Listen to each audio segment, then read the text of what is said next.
అందరూ ఈ సమ్మర్లో ఆవకాయ పచ్చడి చేస్తుంటే నేను మాత్రం చికెన్ పికిల్ చేస్తున్నా. అసలు చెప్పాలంటే చికెన్ రెసిపీస్ అన్నిటిలో చికెన్ పికిలే చాలా ఈజీ అనిపిస్తుంది నాకు. నేను బోన్లెస్ చికెన్ తీసుకున్నా, వాటిని చిన్న చిన్న పీసెస్గా కట్ చేసుకొని దాంట్లోనే కొంచెం సాల్ట్, కొంచెం పసుపు అండ్ కొంచెం ఆయిల్ వేసి డైరెక్ట్ పాన్ పైన వితౌట్ ఆయిల్ ఫ్రై చేసుకున్నా. వన్స్ వాటర్ అన్నీ ఎవాపరేట్ అయిన తర్వాత దానికి సరిపడా ఆయిల్ వేసేసుకొని దాంట్లో రెడ్ కలర్ వచ్చేలా ఫ్రై చేసుకున్నా. దాంట్లోనే జింజర్ గార్లిక్ పేస్ట్ వేసి మళ్ళీ ఫ్రై చేస్తున్నా.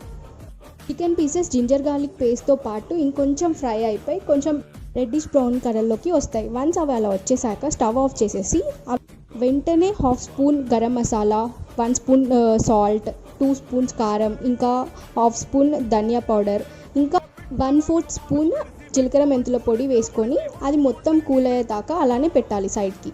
నెక్స్ట్ వన్స్ అది మొత్తం కూల్ అయ్యాక ఒక 1 లెమన్ మొత్తం స్క్వీజ్ చేసుకోవాలి అందులో, వన్స్ అది చల్లగా అయిపోయాకనే. అంతే.